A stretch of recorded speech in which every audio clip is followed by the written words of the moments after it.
அனைவருக்கும் வணக்கம். என்னோட பேர் பாண்டியம்மாள். எனக்கு மதுரை சொந்த ஊர். ஆக்சுவலாக பார்த்தீங்கன்னா அருணா தேவி சஃபையர் போஸ்டிங்கில் இருந்தாங்க. இன்றைக்கி ரூபியா இந்த மேடையில் மாலை வாங்கக்கூடிய ஒரு தருணம். அது இந்த மாதிரி ஒரு சூழ்நிலையை ஏற்படுத்திட்டார் கடவுள்.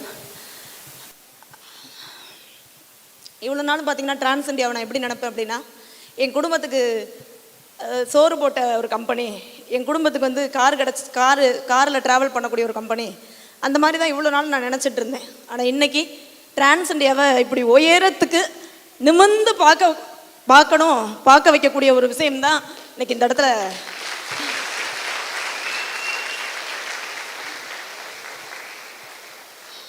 ஸோ அந்த மாதிரி ஒரு நிகழ்வு நடந்த அந்த சமயத்தில் பார்த்தீங்க அப்படின்னு சொன்னால், எங்கள் டீம் எல்லாமே அடுத்து என்ன பண்ணணும் அப்படின்னு தெரியாமல், அந்த குடும்பத்துக்கு என்ன ஆக போகுது அப்படிங்கிற ஒரு சூழ்நிலையில் அப்படி எல்லாருமே பார்த்தீங்கன்னா அவ்வளோ ஒரு அப்செட்டாக இருந்தோம்.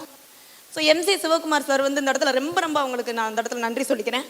ஸோ ஒரு ஃபேமிலியில் அவங்க ஃபேமிலியில் ஏதாவது ஒரு விஷயம் இந்த மாதிரி ஒரு சூழல் நடந்திருக்கு அப்படின்னு சொன்னால், யாருக்காவது ரிலேஷனுக்கு, அந்த பக்கத்து ஊரில் யாராவது இருக்கக்கூடிய ரிலேஷனுக்கு ஃபோன் பண்ணி இந்த மாதிரி ஒரு விஷயம் நடந்திருக்கு, அதை போய் பாருங்கன்னு சொல்லியிருப்பாங்க. ஆனால் அந்த இடத்துல அவங்க குடும்பத்தில் இருக்கக்கூடிய நபர் வர்றதுக்கு முன்னாடி அப்படியே ரோட்டில் நின்றுட்டு இருந்தோம். அந்த சமயத்தில் அன்னைக்கு இருக்கக்கூடிய எல்லா விஷயத்தையும் சரி பண்ணி சால்வ் பண்ணி எங்களுக்கு கூட இருந்து அப்பாவா அண்ணனான்னு எப்போவுமே சொல்லிக்கிட்டே இருப்பாங்க.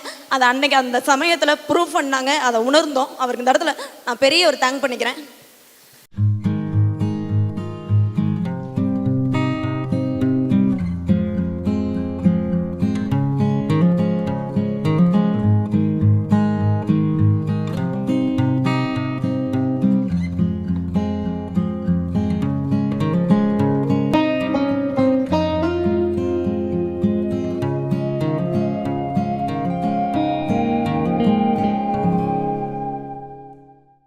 ஸோ டிரான்ஸ் இண்டியா பிஸ்னஸ் ஒரு 10 வருஷமாக நான் பண்ணிகிட்ருக்கேன். இந்த 10 வருஷத்தில் சார் சொன்ன எல்லாத்தையுமே நான் அச்சீவ் பண்ணியிருக்கேன். இதை அச்சீவ் பண்ணதுக்கு காரணம் என்னென்னு கேட்டிங்கன்னா, என்னோட திறமையோ படிப்போ வேறு எதுவுமே கிடையாதுங்க. எனக்கு இப்போ கூட பார்த்தீங்கன்னா 15+9 என்ன அப்படின்னு கேட்டால் டக்குன்னு சொல்ல மாட்டேன். என் ஃபோனை கால்குலேட் பண்ணி தான் சொல்லுவேன். கணக்கு வராமல் போகிறதுக்கும் இந்த பிஸ்னஸ் பண்ணுறது ஜெயிக்கிறதுக்கும் எந்த சம்மந்தமே இல்லை. ஸோ யார் வேணாலும் ஜெயிக்கலாம். ஸோ ஆனால் அதுக்கு ஒரே ஒரு காரணம் என்னென்னு கேட்டிங்கன்னா, மனசுக்குள்ளே நிறைய டைம் இந்த பிஸ்னஸ் தொழில் பண்ணிக்கிட்டு இருக்கும்போது நிறைய அவமானங்கள் வரும், நிறைய ஏமாற்றங்கள் வரும். அப்படியெல்லாம் கடந்து போகும்போது மனசு லைட்டாக சொல்லும், இவ்வளோ அவமானம் உனக்கு தேவையா, இதுதான் முடியாதே, விட்டுட்டு போக வேண்டியதானே அப்படின்னு சொல்லிட்டு இந்த வெளி மனசு லைட்டாக சொல்லும். ஆனால் நைட்டு தூங்கும்போது ஒரு மனம் உள்ளுக்குள்ளேருந்து பேசுங்க, அதுதான் ஆழ்மனம். அந்த ஆழ்மனம் என்கிட்ட என்ன சொல்லுச்சுன்னா, நீ போகிற பாதை சரியான பாதை தான், கடவுள் தான் உனக்கு அந்த வாய்ப்பை கொடுத்துருக்காரு, இந்த இடத்துல நின்னா இன்னைக்கு நாட்டினாலும் ஒரு நாள் ஜெயிக்கலாம், நீ விட்டுறாதான்னு என்னோட ஆழ்மனம் சொல்லிக்கிட்டே இருந்துச்சு. ஜாயின் பண்ணி 1 வருஷம் 2 வருஷம் 3 வருஷம் பாண்டியம்மானா யாருன்னே தெரியாது. 3ஆவது வருஷத்தில் பாண்டியம்மானா யாருன்னு தெரிஞ்சு வெளியில் ஜெயிக்கக்கூடிய அளவுக்கு அந்த ஒரு 3 வருஷம் பொறுமை, விடாமுயற்சி, தொடர்ந்து நான் ஆர்டர் பண்ணது 3 வருஷம் கழிச்சு என்னோட வளர்ச்சி மிகப்பெரிய அளவுக்கு வந்துச்சு. இந்த தொழிலில் இன்னைக்கு சார் சொன்னது போல் வீடு, காரு, இதெல்லாம் ஒரு சாதாரண விஷயம் அப்படிங்கிறது தெரிஞ்சு போச்சுங்க. இங்கே வந்ததுக்கு பிறகு தெரிஞ்சு போச்சு. அதுக்கு முன்னாடியெல்லாம் இதெல்லாம் எட்டாக்கணி, நம்மளுக்கெல்லாம் கிடைக்கவே கிடைக்காது, இதெல்லாம் பணக்காரங்க தான், ஃபாரின் டூர்லாம் வசதியானவங்க தான் போகணும் அப்படின்னு தான் இருந்துட்டு இருந்தோம். ஆனால் இந்த இடத்துக்கு வந்ததுக்கு பிறகு இதெல்லாம் ரொம்ப சிம்பிள் அப்படிங்கிறது, இங்கே இதெல்லாம் பெரிய அச்சீவ்மெண்ட் இருக்குது அப்படிங்கிறது தெரிஞ்சிச்சுங்க. அதாவது ஜெயிக்கிறதுக்கான ஒரு சின்ன ஃபார்முலாங்க. CMD சார் எப்போயுமே பேசும்போது கம்ஃபர்ட் ஜோனை விட்டு வெளியில் வாங்க அப்படின்னு சொல்லுவார், அடிக்கடி சொல்லுவார். எனக்கு எப்படி கணக்கு வராதோ அதே போல் இங்கிலீஷில் எந்த வேர்டுக்கும் அர்த்தமே தெரியாது. ரொம்ப கவனமாக கவனிப்பேன், எழுத தெரியும், சொல்கிறதெல்லாம் எழுத தெரியும். சரி இது என்ன அப்படின்னு சொல்லிட்டு சுரேஷ் சார் ட்ரைனிங்கில் சொல்லி கொடுத்துருக்காங்க. என்ன உங்களுக்கு தெரியலையோ கூகுளில் போய் சர்ச் பண்ணுங்கள், அதுக்கு விட கிடச்சிருன்னு சொல்லியிருக்காங்க. போய் போட்டு பார்த்தேன், அதுக்கு தமிழில் அர்த்தம் வந்துச்சு. ஆனால் அது என்ன புரியவே மாட்டேங்குது. எல்லாருமே வருமானத்துக்காக தான் ஓடுறோம், ஆனால் இந்த இடத்துல இவ்வளோ விஷயம் இருக்குது, ஆனால் ஏன் அதை விட்டு வெளியிலேயே வரமாட்டாங்க அப்படிங்கிறது ஒரு 4 நாளைக்கு முன்னாடி தாங்க எனக்கு புரிஞ்சிச்சு. எப்போவுமே ஒரு ட்ரைனிங் 6 மாதம் கழிச்சு புரியும், 1 வருஷம் கழிச்சு புரியும். இந்த மாதிரி CMD சார் அந்த கம்ஃபர்ட் ஜோனை விட்டு வெளியில் வாங்க அப்படின்னு அந்த சொன்னதுக்கு அர்த்தம் என்னன்னா, ஜோசியக்காரங்கிட்ட இருக்க கிளி மட்டும் கூண்டை திறந்து விட்டாலும் பறந்து ஓடவே ஓடாது, கூண்டுக்குள்ளேயே தான் இருக்கும். அந்த கூண்டுக்குள்ளேயே இருக்குது பார்த்தீங்களா, அதுதான் கம்ஃபர்ட் ஜோன்னு நான் தெரிஞ்சுக்கிட்டேன்.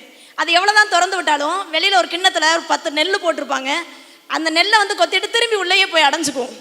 ஆனால் வெளியில் போனோம்னா ரிஸ்க் இருக்குது, பறக்கணும், கஷ்டம், நிறைய மலையில் நனையணும், காற்றுல அடிபடணும், இவ்வளோ பிரச்சனை இருக்குது. ஆனால் அது கண்ணுக்கு முன்னாடி இருக்கக்கூடிய 4 நெல்மணியை பார்த்துக்கிட்டு திரும்ப உள்ளே போய் அடைஞ்சிருது. அதே போல் பார்த்தீங்கன்னா ஜூவில் இருக்கக்கூடிய எல்லா விலங்குகளும், சிங்கமாக இருக்கட்டும் சிறுத்தையாக இருக்கட்டும், எல்லா விலங்குகளும் உள்ளே அடைச்சி வச்சுருப்பாங்க. ஆனால் திறந்து விட்டால் கூண்டுக்குள்ளேயே சுத்துமாமா, வெளியில் வரவே வராது. ஏன்னா இத்தனை நாள் அடைஞ்சே தானே இருந்தோம், அங்கேயே சாப்பாடு கிடச்சிச்சு, எல்லாமே கிடச்சிச்சு, அதுதான் சௌகரியமாக எல்லாமே உள்ளேயே கிடைக்குதுல, ஏன் வெளியில் போய் ரிஸ்க் எடுத்து கஷ்டப்படணும் அப்படின்னு சொல்லிட்டு உள்ளுக்குள்ளேயே அதை அடைஞ்சிக்கிறது. அப்போ வெளியில் போனால் அந்த சிங்கம் அந்த காட்டுக்கே ராஜா, ஆனால் ரிஸ்க் இருக்குது, கஷ்டம் இருக்குது. அதே போல் இந்த கிளி வந்து கூண்டுக்குள்ளே இருக்க கிளி வந்து வானத்தில் பறந்தா அந்த வானமே அதுக்கு வசமாகும், ஆனால் அது அந்த கூண்டுக்குள்ளே அடைஞ்சிக்கிறது. ஸோ கம்ஃபர்ட் ஜோன் அப்படிங்கிறத அதுதான்றது நான் தெரிஞ்சுக்கிட்டேங்க, ஏன்னா என்னோட நாலேஜுக்கு. ஸோ நிறைய நபர்கள் வெளிநாட்டு வருமானம் வருது, இன்றைக்கி ஒரு வேலையில் 15,000 ரூபா வருமானம் வருது, ஸோ இது போதும் அப்படிங்கிற ஒரு மென்டாலிட்டியில் இன்றைக்கி இருந்துகிட்டு இருக்கோம். அதுக்கு ஈஸியாக கிடைக்குதுல்ல, யாரோ ஒருத்தர் கொடுக்குறாரு, அது 8 மணி நேரம் வேலை ஈஸியாக கிடைக்குதுல்ல. ஆனால் ஏன் வந்து வெளியில் வரமாட்டோம் அப்படின்னா, இருக்கிறத விட்டுட்டு போயிட்டோம்னா, இந்த 10 நெல்லை விட்டுட்டு போயிட்டோம்னா கிடைக்காம போச்சுன்னா என்ன செய்யறது? கூண்டுக்கு வந்து கிடைக்கிறத விட்டுட்டு போனால் கிடைக்காம போட்டால் என்ன பண்ணுறது? யாரும் ரிஸ்க் எடுக்க வெளியில் போகிறதே இல்லைங்க. ஆனால் ரிஸ்க் எடுத்து வெளியில் போனோம் அப்படின்னு சொன்னால் டிரான்ஸ் இண்டியா நம்மளோட எதிர்காலத்தை மட்டும் இல்லை, நம்மளோட பரம்பரையோட எதிர்காலத்தவே மாற்றுறதுக்கு தயாராக இருக்குது. ஸோ சின்ன சின்ன வருமானத்தை அது இருக்கிறத அதில் நிறைவு அடைஞ்சிடாம, ஸோ மிகப்பெரிய ஒரு எதிர்காலம் இருக்குது. அதுக்குள்ளே இருந்து வெளியில் வந்து ரிஸ்க் எடுக்க தயாராகுங்க, கண்டிப்பாக வாழ்க்கை நம்மளுக்கு வசமாகும். ஸோ ரெண்டாவது என்னன்னு கேட்டிங்கன்னா, இந்த பெண்களுக்கெல்லாம் ஒன்று சொல்கிறேன். நிறைய பெண்கள் இருக்கீங்க, பெண்களுக்கு தனியாக பேசக்கூடாது, ஆனால் பெண்களுக்கெல்லாம் நான் ஒன்று சொல்கிறேங்க. இதெல்லாம் சரிங்க, ரிஸ்க் எடுப்போம், வெளியில் வருவோம் அப்படின்னு சொல்லிட்டு வெளியில் வருவோம். மரண அடின்னு சொல்லிட்டு ஒரு அடி இருக்குது, அதை அவங்க வந்து அடித்தா அது மரணம் தான். அந்த அடி என்ன அடின்னு நான் சொல்கிறேன் உங்களுக்கு. இந்த ஸ்மார்ட் ஃபோன் வந்து வந்த ஸ்டேஜில் நான் ஜாயின் பண்ணும்போது 1 ரூபா காயினில் தான் ஃபோன் பண்ணி டீமுக்கு பேசுவேன். அதுக்கப்புறம் கொஞ்ச நாள் கழிச்சு தான் இந்த மாதிரி மொபைல்லாம் வந்துச்சு. இந்த ஸ்மார்ட் ஃபோன் வரும்போது ஸ்க்ரீனில் பார்த்தீங்கன்னா நம்மளுக்கு பிடிச்ச பூவோ இந்த மாதிரி எதையாவது மேலாப்பில் வச்சுக்கிடுவோம், எது பிடிக்குது கார் அப்படி வச்சுக்கிடுவோம். எனக்கு அப்துல் கலாம் ஐயாவை ரொம்ப பிடிக்கும், அதனால இந்த ஃபோனில் மேலே இமேஜில் அவர் ஃபோட்டோ வச்சுருந்தேன். இந்த ஃபோன் என் கையில் இருக்குது. அந்த சுச்சுவேஷன் எப்படி சுச்சுவேஷன் கேட்டிங்கன்னா, எல்லார் கையிலையும் ஃபோன் இருக்கும், ஆனால் பேசுகிறதுக்கு போட மாட்டாங்க, காசு போட மாட்டாங்க. 10 ரூபாய்க்கு ஈஸி போட்டால் 6 ரூபாய்க்கு தான் ஏறும், அது காலியாக போயிடும். ஒரு ஆள்கிட்ட போட்டாலே காலி ஆயிரும், ஃபோனு கையில் இருக்காது. நான் ஒரு டெத்தில் போய் கலந்துக்கிட்டேன், அங்கே ஒரு 4-5 பேர் குரூப்பாக ஏதோ ஒரு விஷயத்துக்காக பேசுனாங்க. அவங்க அடிக்கிறதுக்கு ஃபோன் இல்லை, கையில் இருந்துச்சு, காசு இல்லை. உடனே என் பையனுக்கு வயசு 7 வயசு. என் பையனை அனுப்பிவிட்டு உங்கள் அம்மா ஃபோன் வச்சுருக்கால, அந்த ஃபோனை வாங்கிட்டு வாப்பா, ஒருத்தருக்கு பேசணும்னு சொன்னாங்க. சரின்னு சொல்லிட்டு நான் ஃபோனை கொடுத்தேன். அவங்க பேச வேண்டிய அளவுக்கு பேசிட்டாங்க. ஃபோனை கட் பண்ணோன்னே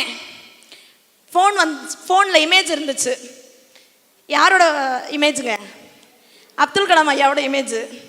ஒரு 60 வயசு இருக்கும். ஒரு பாட்டி கேட்டாங்க என் பையன்கிட்ட, எனக்கு காது கேட்குது, இவர் யார்? சிப்பாலாம் போட்டு ஆள் சூப்பராக இருக்காரு, நல்லா இருக்காரு, இவர் தான் உங்கள் அம்மா வேலை பார்க்குற கம்பெனி ஓனரா?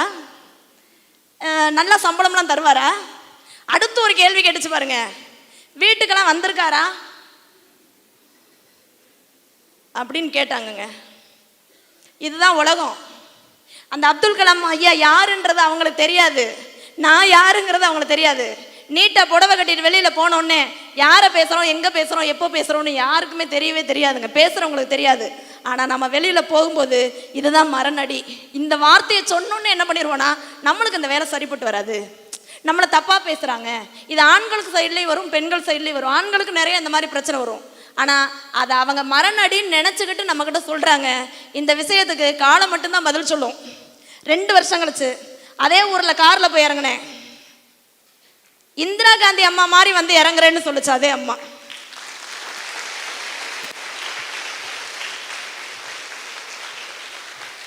வெளியில் இருக்கவங்களுக்கு தெரியாது. இங்கே இருக்க பெண்களுக்கெல்லாம் எனக்கு வந்து ஒரே ஒரு கேள்விங்க. என்ன கேள்வினா, ஆரம்ப காலகட்டத்தில் இருந்து யாரோ ஒருத்தர் நமக்காக போராடி இருக்காங்க. மேலாடை உடுத்தக்கூடாதுன்னு சொல்லி ஒரு சட்டம் இருந்துச்சு, அதை யாரோ ஒருத்தர் போராடினாங்க. அடுப்பூதுற பெண்ணுக்கு படிப்பதுக்குன்னு சொன்னாங்க, யாரோ ஒருத்தவங்க போராடினாங்க. ஆணும் பெண்ணும் சரிநிகர் சமானம் அப்படின்னு சொல்லிட்டு யாரோ ஒருத்தர் போராடினாங்க. பெண்கள் வந்து வீட்டை விட்டு வெளியிலேயே போகக்கூடாது அப்படின்னு சொன்னாங்க, யாரோ ஒருத்தர் போராடி வெளியில் கொண்டு வந்தாங்க. கணவன் இறந்துட்டா அவங்க கூடவே சேர்ந்து இறந்து போகணும்னு சொன்னாங்க, அதை யாரோ ஒருத்தர் போராடி வெளியில் கொண்டு வந்துட்டாங்க. இப்படி இந்த உலகத்தில் இருக்க யாரோ ஒருத்தர், முகம் தெரியாத யாரோ ஒருத்தர் பெண்களுக்காக இவ்வளோ போராடும் போது ஏன் நமக்காக நாம போராடக்கூடாது?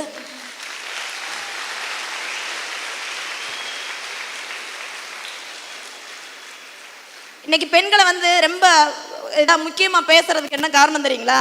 யாரோ ஒரு தாய் வந்து தியாகம் பண்ணியிருப்பாங்க, யாரோ ஒரு பெண்ணு வந்து சாதனை பண்ணியிருப்பாங்க. அதனால ஒட்டுமொத்த எல்லாத்துக்குமே வந்து இவங்கெல்லாம் உயர்வானவங்க அப்படின்னு சொல்லி யாரோ ஒருத்தர் வாங்கின அந்த பேரை ஓசியில் நம்ம சுமந்துக்கிட்டு நம்ம குடும்பத்துக்கு என்ன பண்ணியிருக்கோன்னு கொஞ்சம் யோசனை பண்ணி பாருங்க.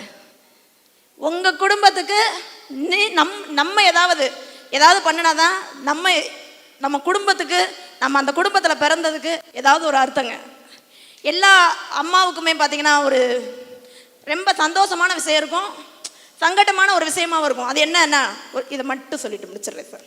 என்ன சந்தோஷம்னா, முத குழந்தை ஸ்கூலுக்கு போகும்போது பார்த்தீங்கன்னா டிஃபனில் சாப்பாடு கொடுத்து அனுப்பிச்சுடுவோம். அந்த குழந்தைக்கு அதை வந்து திறக்கவே தெரியாது. வீட்டில் இருக்க அம்மா என்ன பண்ணுவாங்கன்னா, ஐயோ நம்ம குழந்தை சாப்பிட்டுச்சா, டிஃபனை எப்படி திறந்துச்சுன்னு தெரியலையேன்னு சொல்லிட்டு யோசிச்சுக்கிட்டே வீட்டில் உட்காந்துருப்பாங்க.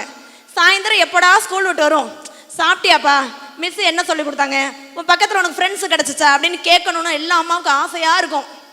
நானும் என் பிள்ளைக்கு டிஃபன் பாக்ஸில் டிஃபனை போட்டு அனுப்பிவிட்டேன். ஆனால் அதை திறந்துச்சா சாப்பிட்டுச்சான்னு நான் நினைக்கல. எத்தனை பேர்கிட்ட சேர்ந்து கவுன்சிலிங் பேசலாம், இன்னைக்கு மீட்டிங் யார் எடுக்கலாம் அப்படின்னு என்னோட யோசனை இருந்துச்சு.